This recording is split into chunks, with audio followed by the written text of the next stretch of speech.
Fala Holder, sejam muito bem-vindos a mais um vídeo do canal. Hoje aqui a gente vai voltar com a série Sócio, né, onde eu trago aqui para vocês todas as empresas que eu sou sócio e invisto, né?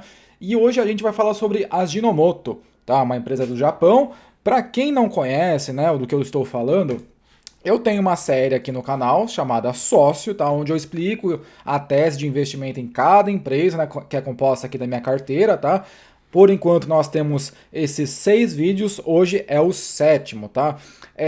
Para quem ainda não sabe, assim, a Ajinomoto, ela foi a última aporte que eu fiz, né? Então essa aqui é o resumo da minha carteira de agosto, então eu tô gravando isso aqui no meio de setembro, tá? Então essa aqui é a última atualização, e vocês podem ver que a Ajinomoto entrou aqui com 1,5% de toda a minha carteira em agosto, tá? Então, junto com o Google, tá? Então, em agosto eu fiz alguns outros aportes. Quem segue no Instagram consegue ver todos os aportes. Além disso, eu incluí Google e Ajinomoto e hoje iremos falar sobre essa empresa aqui do Japão, beleza? Então, para quem quer conhecer, essa aqui é toda a minha carteira, ok? 29% aqui no Japão, 71% lá nos Estados Unidos.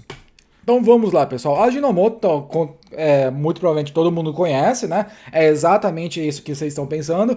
É uma empresa de basicamente alimentícia, né? É a maior do Japão se a gente tirar a parte de bebidas, tá? Se a gente for colocar a parte de bebidas e uma parte pequena de alimentos, a Asahi é a maior do Japão. Porém, se vocês forem pegar só de alimentos mesmo, aí sim a Ajinomoto é a maior empresa alimentícia aqui do Japão, tá? Vamos ver aqui hoje.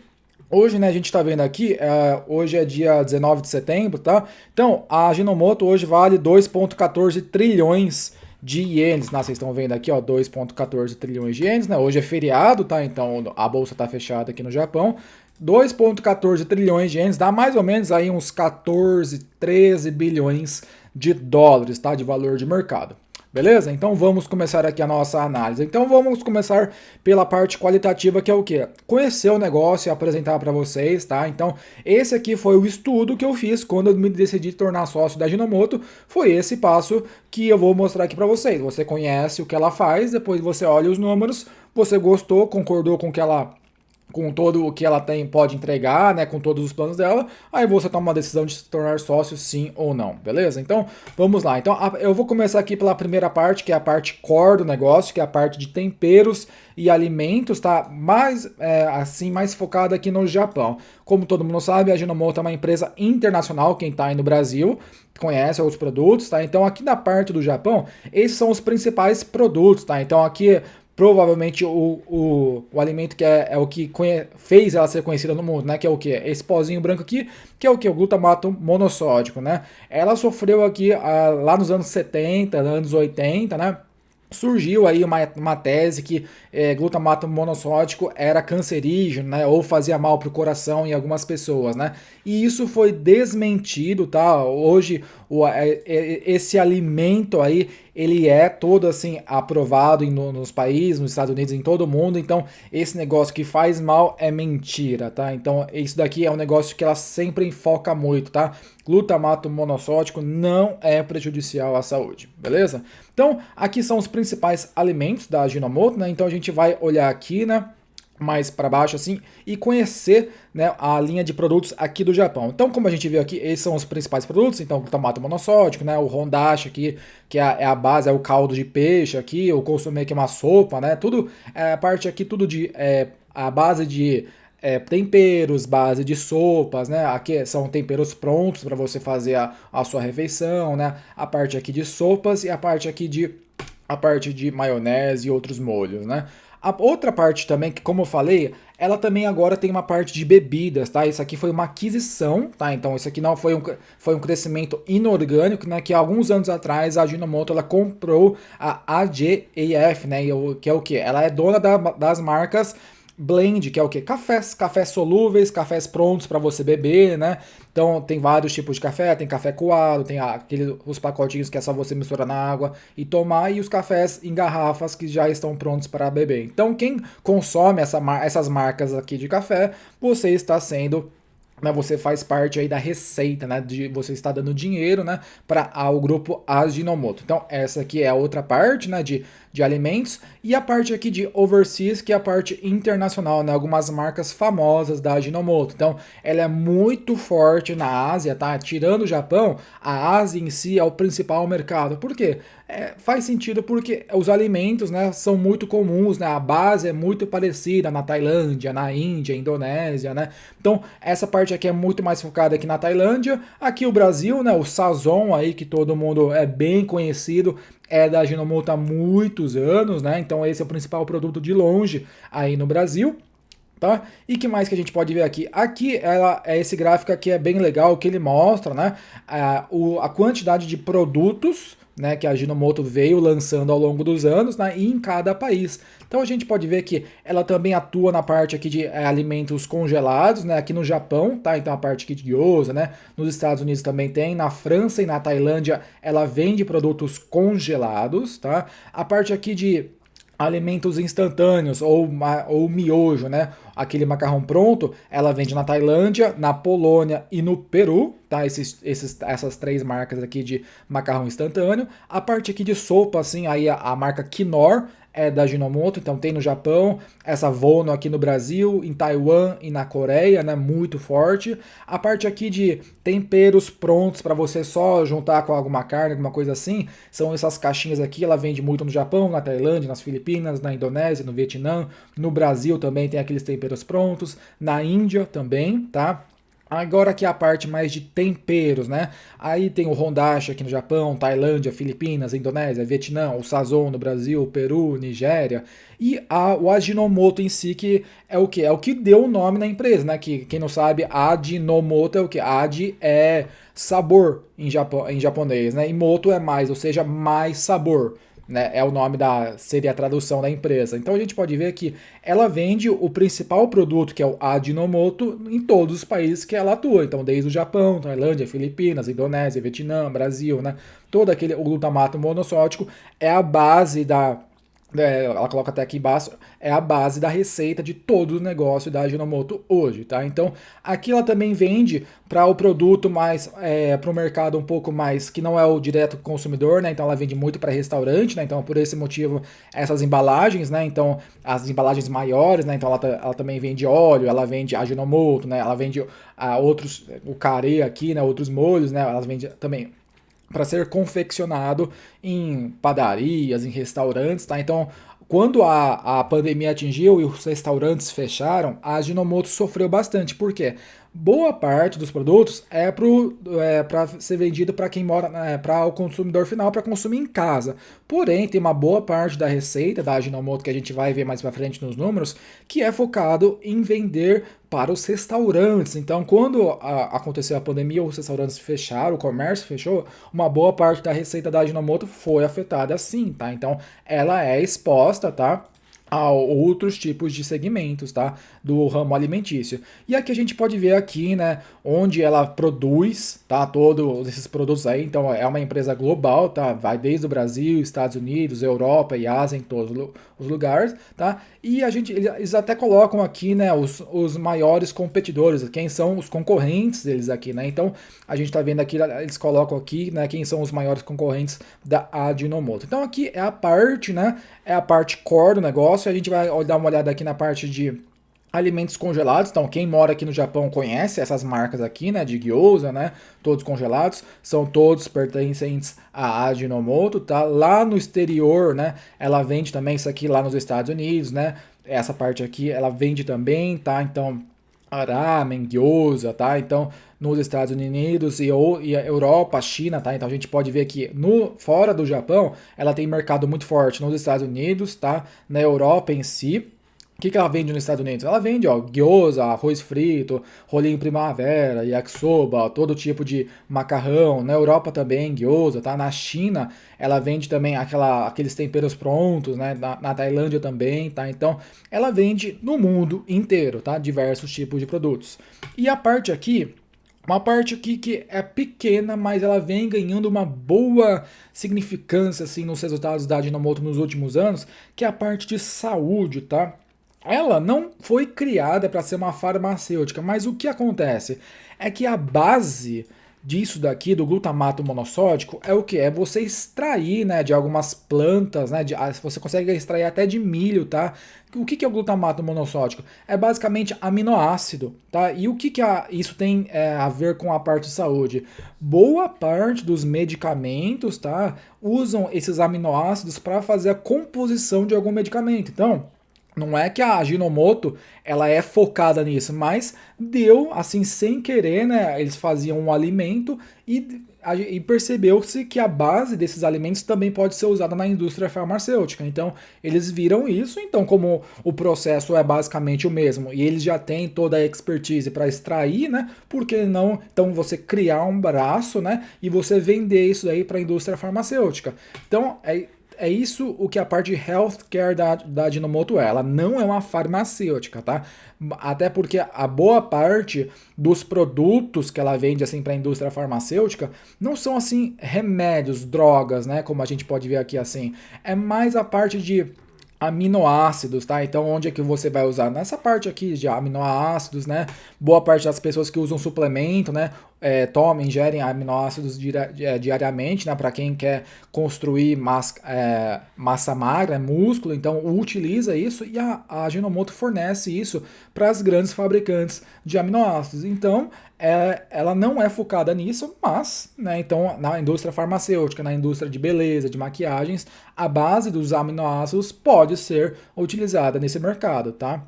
Então aqui a parte é a operação da parte de saúde, tá?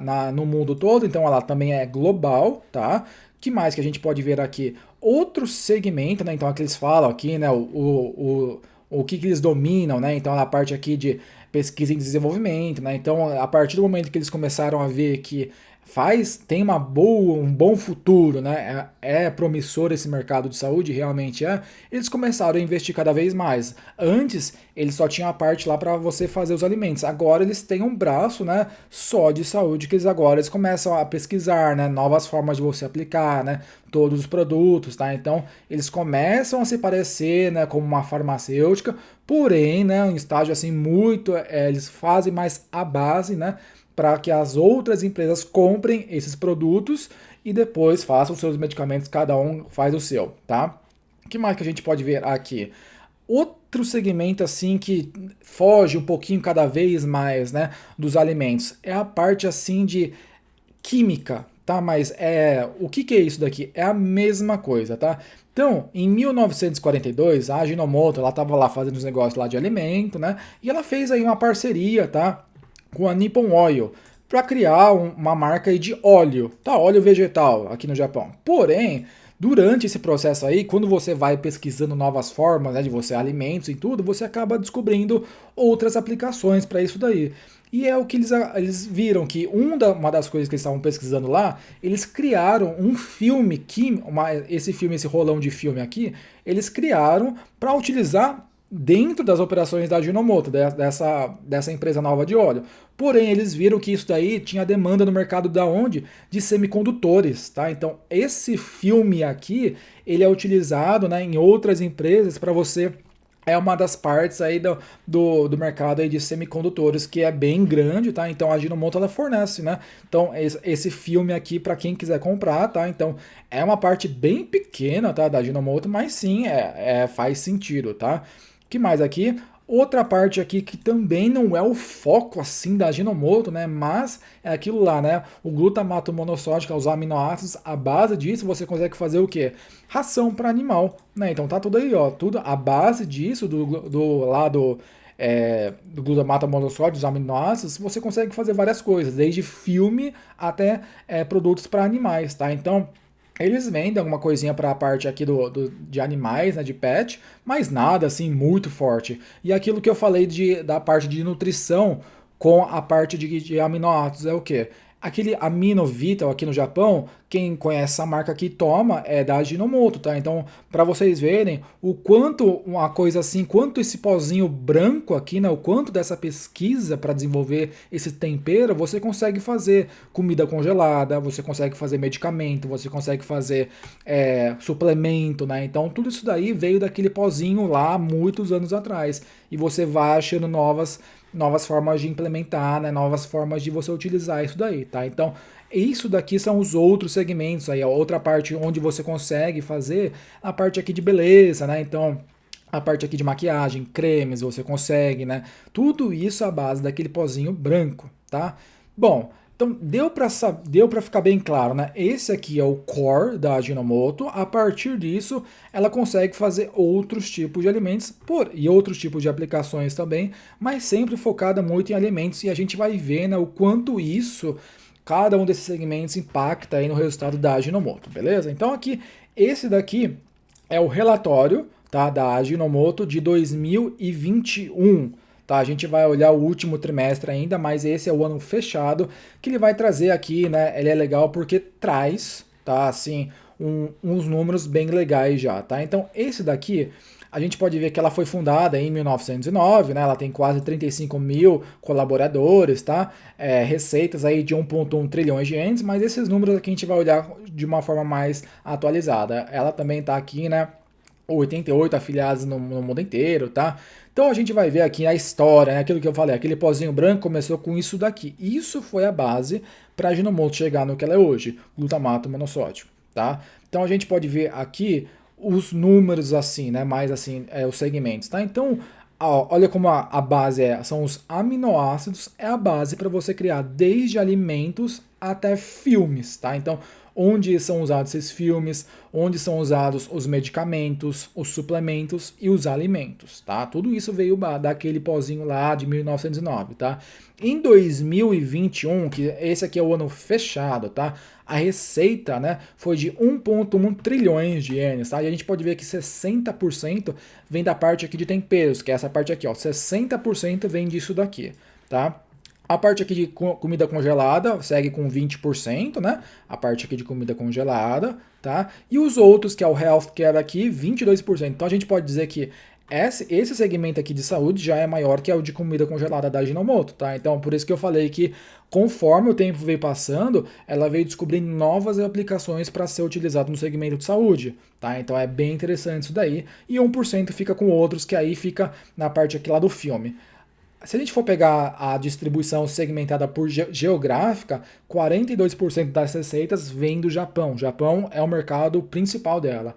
25% da Ásia, 23% das Américas e o EMEA é o que? Europa, Middle East e África, tá? Então Europa, Oriente Médio e África 10%. Se a gente for pegar o lucro do negócio, que foi de 120 bilhões de ienes, boa parte ainda também, né, ele escala mais, né? Ou seja, a parte aqui de temperos era de 60% na receita, se é 67% no lucro, quer dizer que ele tem muita escala. Mas olha como a parte aqui de saúde tem muito mais escala, né? A receita de 22% vai no lucro, contribui para 36%. Então, o segmento de saúde da Ajinomoto, ele vem escalando muito forte. E a parte aqui de alimentos, basicamente, ela não tem lucro no ano de 2021, tá? Então, tudo que ela teve de receita, ela não transformou em lucro, tá? Nessa parte aqui de comida congelada. E se a gente for pegar o lucro também baseado aí geograficamente, não muda muito, tá? Então, o Japão continua sendo o maior mercado, a Ásia segue no segundo mercado, as Américas 10% e a Europa, Oriente Médio e África 6%. Não muda tanto geograficamente, tá? O que mais aqui? A parte aqui de. Aí ela começa a segmentar, né? O que ela vende mais na parte aqui de temperos e comidas, né? A gente pode ver que o lucro desse segmento aqui só saiu de 2011 até 2021, saiu de 100 bilhões de ienes, né? E aqui a parte está chegando aqui, né? Quase em 200 bilhões de ienes, tá? Então a gente pode ver que no Japão vende mais esses produtos, nas Américas aqui o Brasil, né? Vende o Sazon, né? Na outra parte aqui da Ásia, esses outros produtos, tá? Lá de comida congelada, né? Então a gente pode ver que a parte aqui de comida congelada, ela não é crescente assim num gráfico bonito, né? Ela tem ciclos, então tem um ciclo muito de alta, aí depois cai. Aí tem um ciclo de alta, aí depois cai, tá? Então o ciclo, esse segmento aqui de comida congelada, ele não anda junto assim com a parte de temperos que é o mais forte. E agora da saúde, sim, vocês podem ver, olha como é melhor o gráfico, né? Muito mais bonito, né? Crescente ao longo dos anos aí. E hoje, no ano fiscal de 2021, ela aqui, né, tá no melhor resultado de todos os tempos, tá? Então a parte aqui, né, a parte farmacêutica, a parte aqui de filmes e químicos, aquele filme, e os suplementos, tá? O crescimento orgânico, né, a gente pode ver aqui que saiu, né? Essas são as marcas aqui que ela nunca comprou. Então, aqui são produtos que foram desenvolvidos dentro da Ajinomoto em cada país específico, tá? Então, o crescimento aí orgânico aí, né, de 2021 foi de aproximadamente 6%, tá? O que mais aqui? Aquele filme que eu mostrei para vocês, né, e não ficou muito claro onde pode ser utilizado, tá aqui, ó. O filme, ele é utilizado aqui na parte do chip mesmo, tá? Então, ele não faz parte do processo de fabricação, ele faz parte do chip mesmo em si, ele fica aqui, ó, na parte aqui de embalagem do chip, tá? Então, esse filmezinho aqui, ele fica nessa parte aqui, lá do processador e qualquer chip que é utilizado aí no mercado, tá? Esses números aqui a gente vai dar uma olhada mais para frente melhor, tá? Aqui mostra qual que é a prioridade da Ajinomoto para os próximos anos.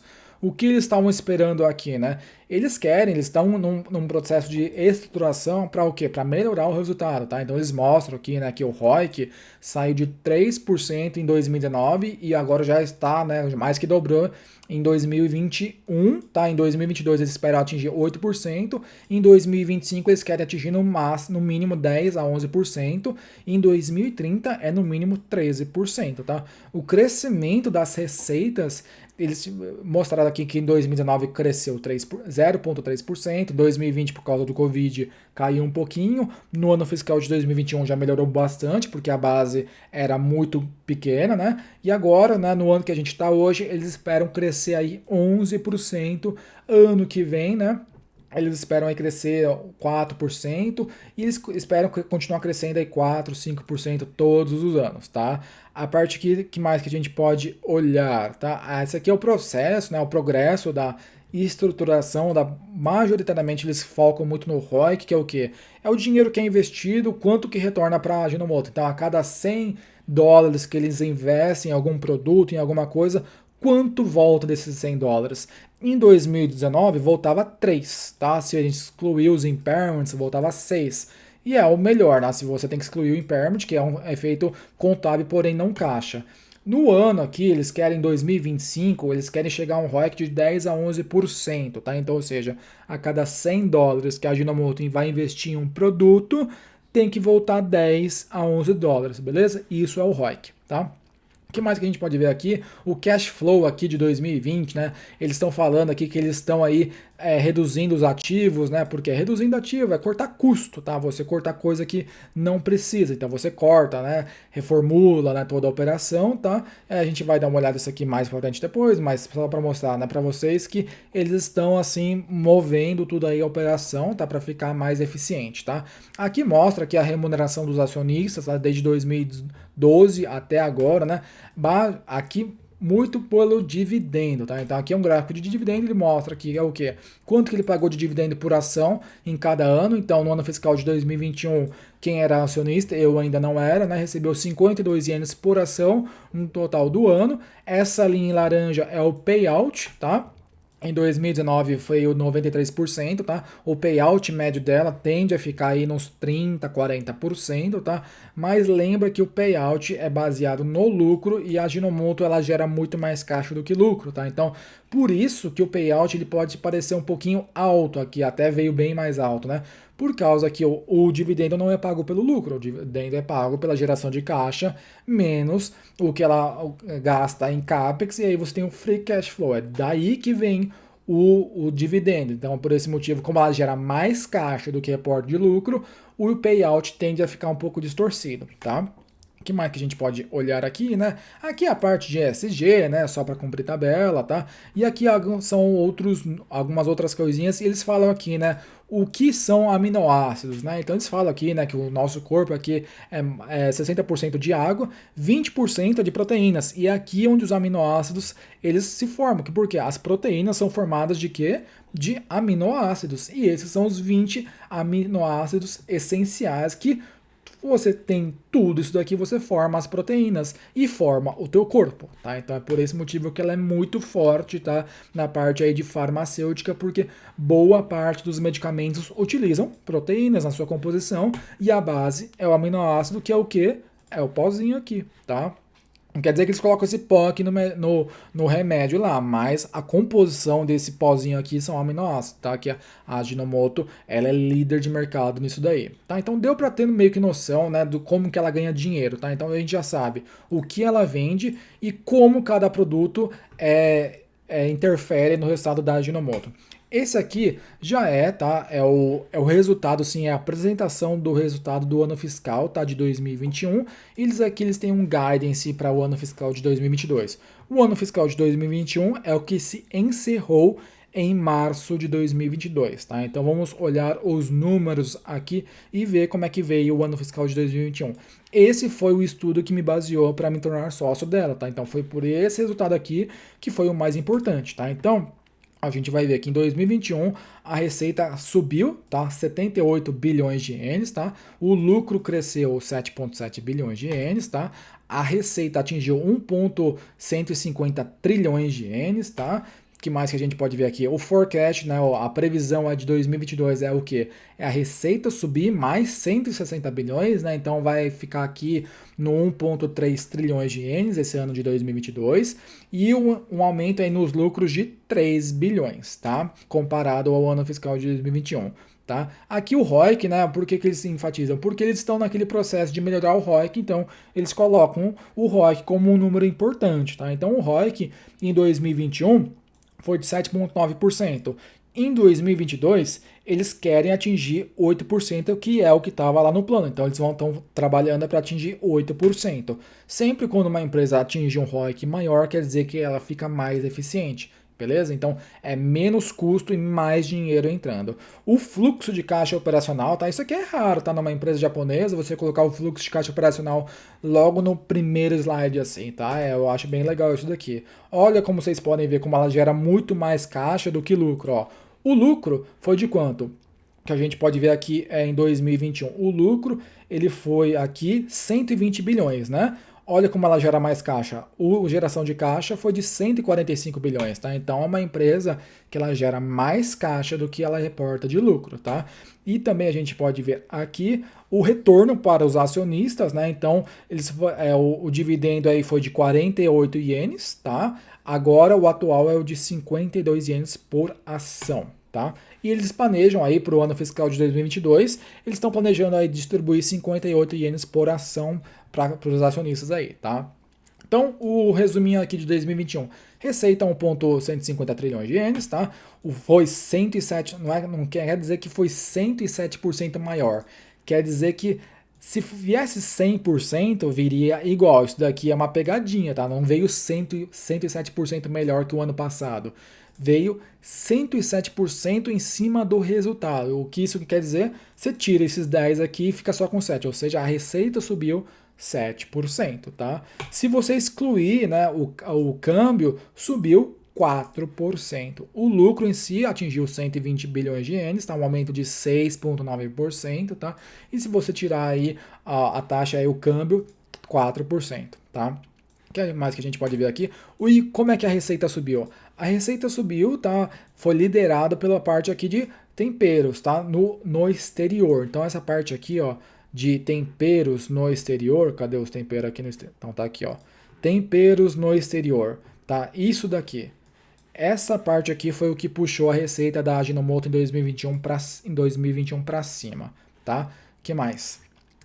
O lucro em si, a parte aqui, o lucro caiu nessa parte aqui, tá? Mas o lucro subiu por causa da parte healthcare. Então, o segmento, a receita subiu mais, ela conseguiu vender mais, porém o lucro ela perdeu. Por quê?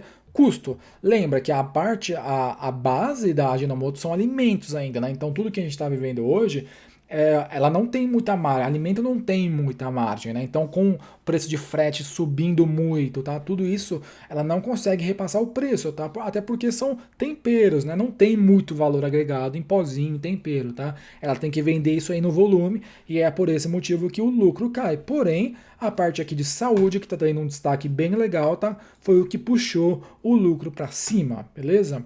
Que mais? Aqui tá na parte mais desenhada, né? Então, o lucro, né? Aqui, o que fez, né? O que impactou no lucro do ano fiscal de 2020 para 2021. Por que subiu aí 7 bilhões, né? Então, o que aconteceu? Então a receita puxou mais isso daí, tá? A margem puxou para baixo, porém a parte aqui, ela conseguiu mais 18 bilhões em repassar preço internacional, tá? Ela também, né, a parte aqui de custo contribuiu para abaixar o resultado e no final, né, ela teve um lucro melhor aí de 7 bilhões, tá? Por causa desses fatores aqui no meio do caminho, tá?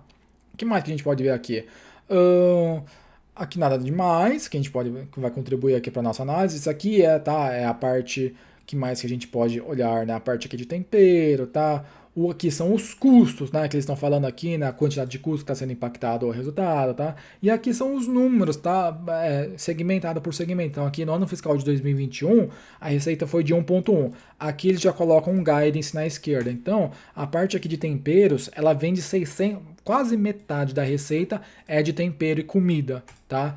220 bilhões é de comida congelada, 250 bilhões, ó, já é maior que a parte de congelada, é de saúde, e os outros 12 bilhões.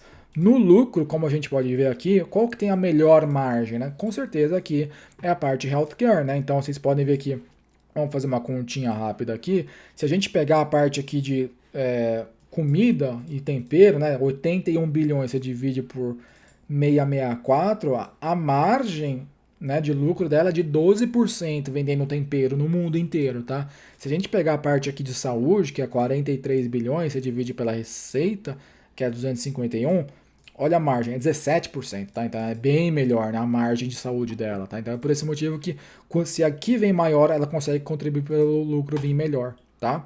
Que mais que a gente pode olhar aqui, né? Que são aqui a parte aqui estrutural que a gente já viu, né? Que ela tá aí na meta aí de 2022 alcançar 8%, tá? Que mais que a gente pode olhar aqui, né? Esse aqui é o ano fiscal de 2021, tá? Então aqui a parte, né, de farmacêutica, né? O que ela tá fazendo aqui, né? Quais são as pesquisas que ela tá fazendo aqui, isso daqui, tá? Que mais que a gente pode dar uma olhada aqui? O ROI, né? Eles falam aqui que o ROI é 11,6%, né? Eles esperam aí cair um pouquinho, né? A parte aqui do ROI, que é o que eles falam aí, crescendo aqui ao longo do tempo, né? O earnings per share, vocês podem ver que é crescente, né? Saiu de 34, foi para 108, 139, 143, né? Então, cada acionista aí que tem uma partezinha da Ajinomoto tá tendo sempre cada vez mais, né? Uma participação melhor nos lucros, tá? Como a gente pode ver, eles falam aqui, ó, que no ano, entre o ano fiscal de 2020 e 2021, é esperado que exceda 400 bilhões de ienes, tá? Então, eles estão falando aqui, né, o que vai fazer para eles alcançarem esses 400 bilhões, né? Então, se vocês somarem isso daqui, né, é a soma, tá? Então, em 2020 foi 165, no ano passado 145, e esse ano eles esperam aí gerar de caixa aí 134 bilhões, que dá os 400 bilhões, tá, de geração de caixa em 3 anos, beleza? Eles esperam aí retornar para os acionistas 100 bilhões de ienes através de recompra de ações e também a parte de dividendos, né? E se a gente for ver aqui, o CAPEX é bem baixo, né? Isso daqui é 2020, 2021 e 2022. Em 3 anos, ela espera aí gastar em CAPEX 210 bilhões, que dá mais ou menos aí uns 70 bilhões por ano. Se ela gera de caixa aí 130, quase metade, né, é free cash flow. Se a gente for pegar aqui o de 2021, 71, então 74 bilhões é fluxo de caixa livre. Então tá vendo como ela consegue pagar bem os dividendos, né? Porque ela gera muito caixa e o CAPEX dela é majoritariamente bem baixo, tá? E onde é que ela vai investir aí 210 bilhões? Esse CAPEX aqui, né? A parte aqui de pesquisa e desenvolvimento, então disso aqui tudo, quase metade é pesquisa e desenvolvimento, excelente. A parte aqui de marketing contribui para outra metade, então é bem dividido, né? Pesquisa e marketing, porque ela precisa fazer marketing, tá? Isso aqui não é um produto que se vende sozinho, você tem que estar sempre fazendo propaganda da sua mercadoria, tá? Esse gráfico aqui a gente já viu, então nada demais, né, que é o dos dividendos. Isso aqui é só para cumprir a tabelinha aí, o ESG, né? Então eu acho que da apresentação de 2021 já tá bem assim, né? Vamos olhar os números, que é o que eu gosto assim mais, né, para não ficar muito longo isso daqui. Então isso aqui são os números, isso aqui seria o 10K da Ajinomoto do ano fiscal de 2021, ou seja, essa apresentação toda aqui se reflete nesses números, que é o que você tem que olhar de fato, tá? Então vamos interpretar aí os números. Então a receita, a gente já viu, né, os lucros, né? No final aí do ano aí de 2020, que se encerrou em março de 2022, a Ajinomoto teve um lucro, né, de 80 bilhões de ienes, tá? Em comparação com o ano passado, foi de 66 bilhões, porém, isso daqui, né, é uma margem, é uma base de comparação bem baixa, tá? Então aqui tinha a pandemia, beleza? Que mais que a gente pode olhar aqui? Só que a gente vai olhar melhor os números, tá? Então a gente pode ver que ela gerou de caixa aí 145 bilhões, tá? Ela investiu 61 bilhões. Ó, a parte aqui do financeiro saiu 123 bilhões, tá? No final do ano, ela fechou, né, com 151 bilhões de dinheiro de caixa, né, lá nos ativos dela. Os dividendos aí pagos, né? Então ela pagou aí, né, que se encerrou agora, 24 ienes no semestre, no primeiro semestre, e 28 ienes no segundo semestre, que dá, né, um total de 52 ienes por ação, tá? Para quem era acionista até março de 31 de 2022, tá? O payout, vocês podem ver que o payout aqui é de 37%, fica naquela média, lembra que eu falei, né, 40, 37%, tá? O que mais que a gente pode dar uma olhadinha aqui, né? Então, quanto tinha aqui, né? De ações em circulação, né? Então, em março de 2022, ela tinha 536 milhões de ações em circulação, tá? Em 2021, ela tinha 549. Cadê esses 3 milhões? Recompra de ações, tá? Ela recompra também ações, além de pagar dividendo para os acionistas, beleza? Então, ela faz esse mix aí, tá?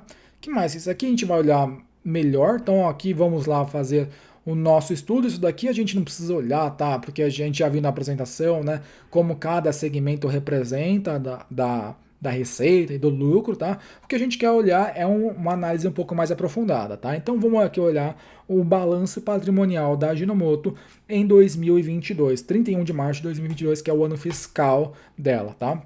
Então, como a gente viu lá, ela fechou com dinheiro, né, caixa, 151 bilhões de ienes, tá? Então, tudo que ela tem de caixa aí, né, no período aí no máximo de um ano que ela pode resgatar, 151 bilhões, tá? Outros recebíveis, 160 bilhões, tá? Estoque, vocês podem ver que o estoque cresce, né? Porque ela é uma empresa que ela mesma fabrica, ela tem fábrica, né? Então ela tem que comprar insumo, tá? Então, isso daí também porque tudo isso ficou mais caro. Lembra que o estoque, ele é contabilizado na base de custo. Então, se ela tinha, sei lá, o café lá que ela faz em 2021, em 2022 o café está mais caro, lá o grão, né, que ela vai fazer a garrafa. Então, é claro que isso não quer dizer que ela não está vendendo, muito pelo contrário, ó, ela teve uma receita muito melhor, quer dizer que cada insumo está mais caro, né? Então, isso daqui é na base de custo, tá? A parte aqui de ativos que não tem, né, um período definido para você resgatar, são o quê? São ativos tangíveis, são as fábricas, né? 520 bilhões em fábricas, em terras, em equipamentos, tá?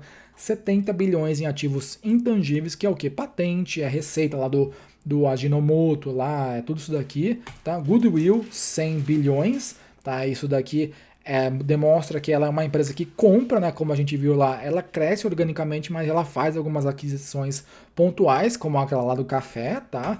Que mais? Ela tem algumas joint ventures, né, que estão 115 bilhões em parceria com outras empresas, tá? Que mais aqui? Nada demais. Então a gente pode ver que de ativo, ela tem isso daqui, tá? Ela tem aí no total aí 1,4 trilhões de ienes em março de 2022, tá? Agora vamos ver as obrigações. Ela tem dívida, vamos olhar, né?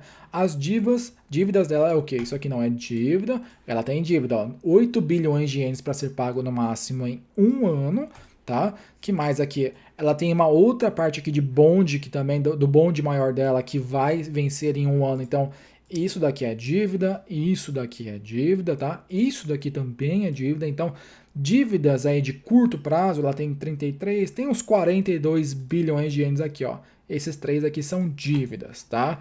A parte aqui de longo prazo, aí ela tem mais dívida, então ela tem 139 aqui e mais 131, ou seja, ela tem 270 bilhões com mais, né? A gente viu aqui 270, com mais 8, 33, ela tem aí uns 310 bilhões de ienes, tá? Em dívidas, beleza? que mais que a gente pode olhar aqui? Na parte de balanço patrimonial, nada demais. É um balanço bem redondo, tá? Não tem nada assim demais, né? Ah, 310 bilhões é muito ou é pouco, Lucas? Vamos ver. 310 bilhões, você tira o caixa dela, ela vai para uma dívida líquida de 160 bilhões de ienes, certo? Quanto que ela gera aí de lucro operacional aqui lá em cima, lá. Vamos dar uma olhada aqui. O lucro operacional. Acho que a gente vai ver ainda embaixo. Então, peraí, corta esse número aí, 160 bilhões, tá? A gente vai olhar aqui, ó. Dá para dar uma olhadinha aqui, ó. Lucro operacional. A gente vai olhar aqui. Lucro operacional, profit, nada demais aqui. Aqui é a parte, aqui é o lucro. O lucro dela é de 120 bilhões, tá? Se a gente for tirar e depreciar aqui a parte da amortização, você volta em mais uns 66 bilhões. Ela gera de caixa aí por ano, tá? 150, 165 bilhões, tá? Se a dívida dela é de 160 bilhões, então a gente pode dizer que com um ano de geração de caixa dela, ela quita toda a dívida dela. Tá, então, se ela for usar o caixa dela e for pegar a operação dela de um ano inteiro, ela consegue pagar a dívida dela. Ou seja, ela tem um balanço muito redondo, é muito saudável, tá? Então é nisso daqui que a gente vai dar uma olhada. Ó, a geração de caixa dela em 2022, ela reportou de lucro operacional, que é o quê? É o lucro antes, tá, de pagar os impostos, né? Então é 122 bilhões.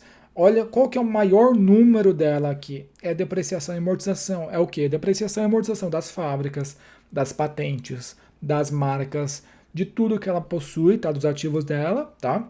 Então, ela teve um impairment aí também de 9,3 bilhões, tá? Em alguma operação dela, tá? Ela teve aí alguma coisa aqui, ela dividenda, nada demais, ela pagou aí, né, custo de juros, ela reportou, mas ainda não pagou, é por esse motivo que esse valor volta, tá? O que mais que a gente pode ver aqui no final de tudo, né? Se a gente for pegar só da operação, ela gera 177. Porém, você tem que descontar algumas coisinhas. É o que? Imposto. Ela paga imposto, as 30 bilhões, tá? Então, no final, ela gera das operações 145 bilhões líquido, tá? Como a dívida era uns 160, né?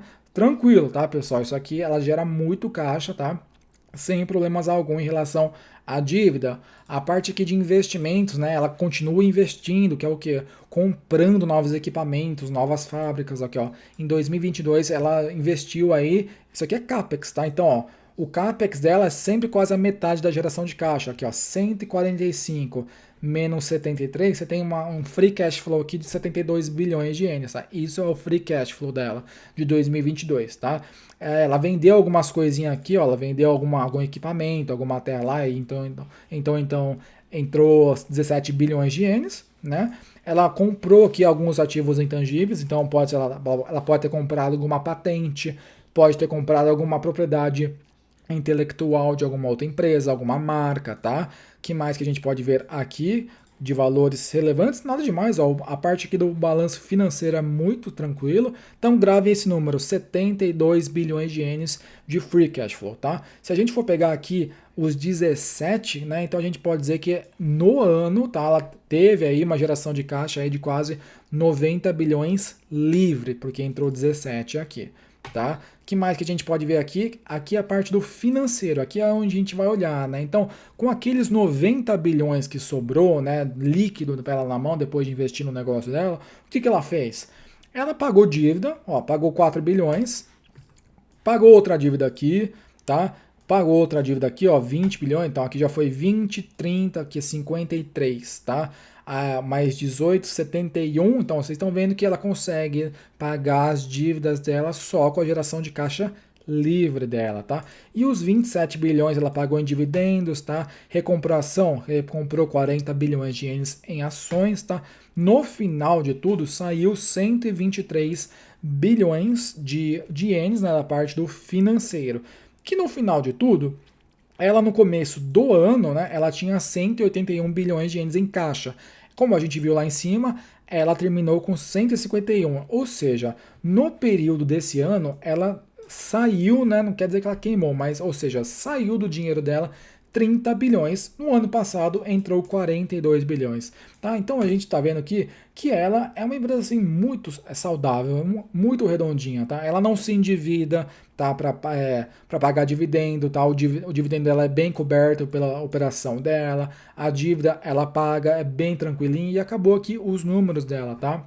Então, esse aqui foi o resultado final do ano fiscal de 2022. E só para dar uma pincelada aqui, né? Já saiu no dia que eu estou gravando hoje, já saiu o primeiro trimestre do ano fiscal de 2020 aqui na Financial Results, tá? Então, aqui é em julho, 29 de julho, já saiu, tá? O desse ano fiscal que está correndo.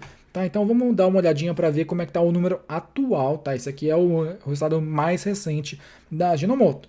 Então, como eles estão vendo aqui, no primeiro trimestre, eles alcançaram, tá, tanto a receita e o crescimento esperado. Tá? A receita, eles foram assim, desde 2016 foram os maiores, tanto na receita como no lucro. Tá? O que mais que a gente pode ver aqui? E o que fez isso, né? O que eles fizeram? Eles conseguiram, né, aumentar os preços, né, em cada região. Tá? Então, como eles estão tendo que mais custo para fabricar os negócios dele, é aquele negócio. A marca, né, a empresa repassa para o cliente, que é o que é pela inflação, tá? Como a gente pode ver aqui, a parte que o resultado que vai vir grosso mesmo de todos esses aumentos, tá? Nos produtos dela, a gente vai sentir no segundo trimestre, tá?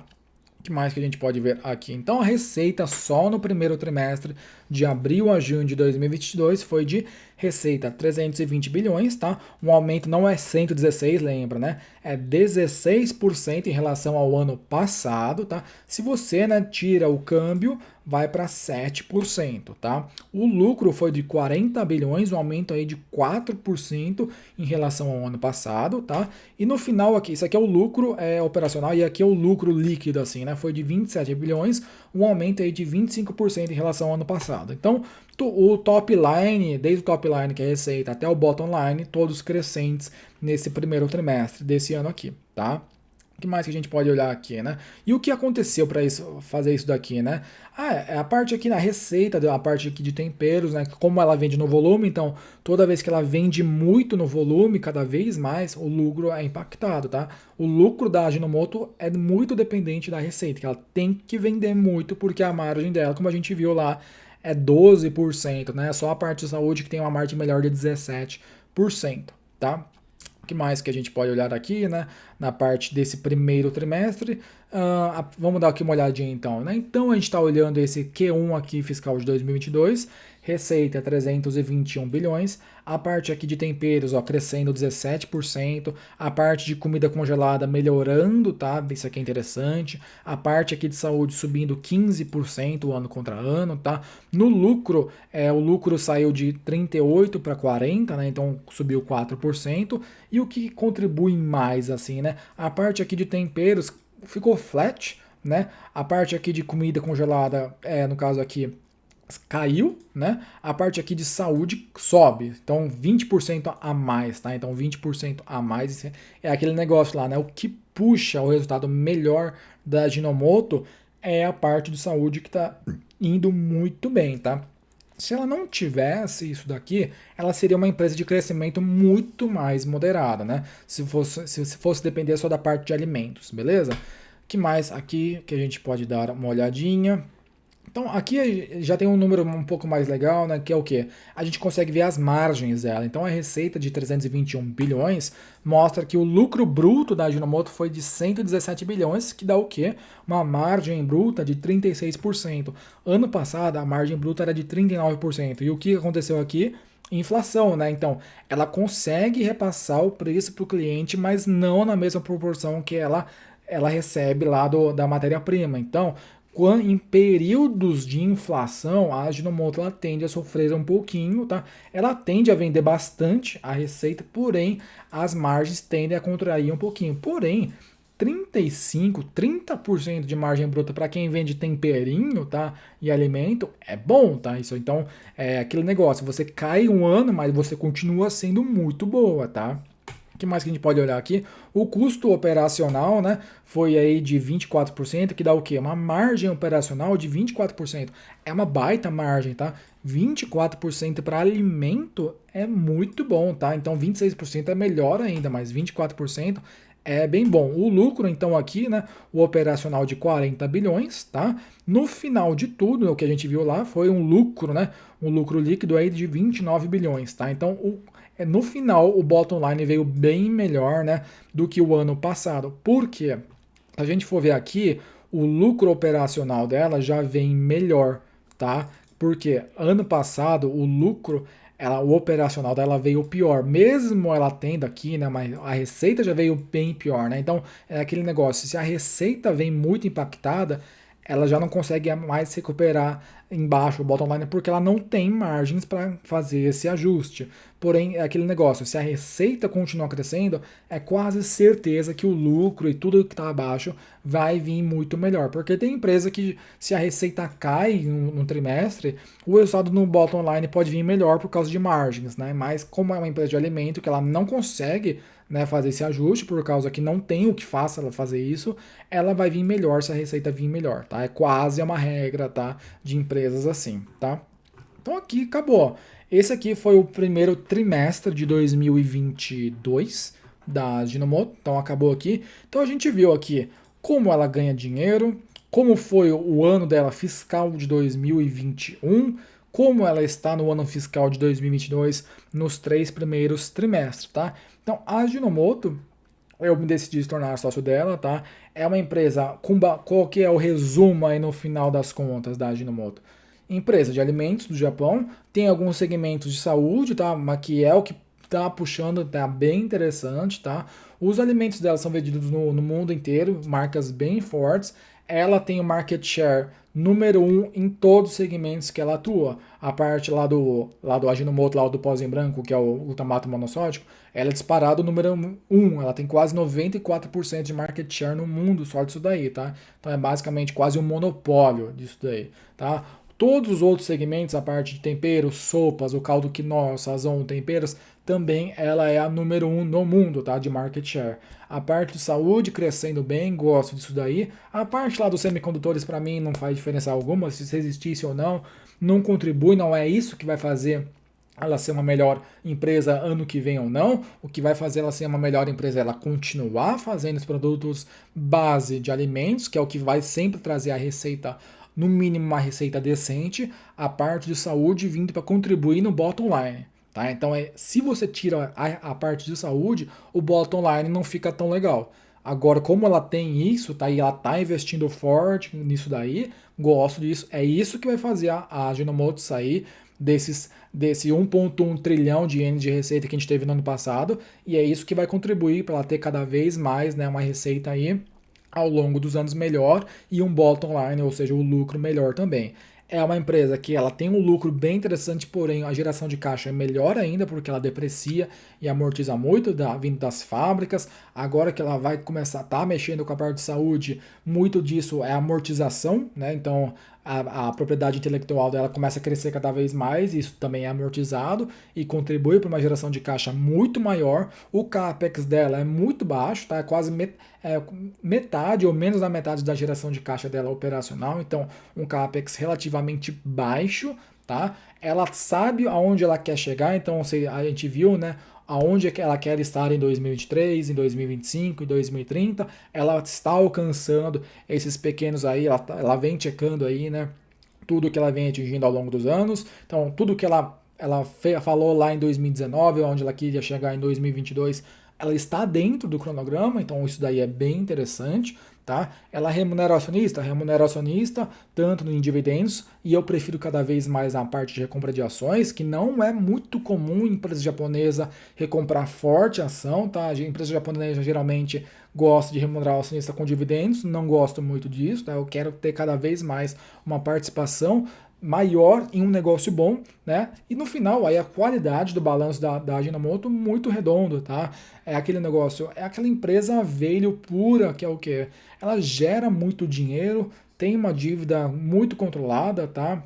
Uma dívida também que vocês têm que ter noção que é uma dívida em iene, ou seja, juros no Japão muito baixo, então ela não paga muito juros, tá?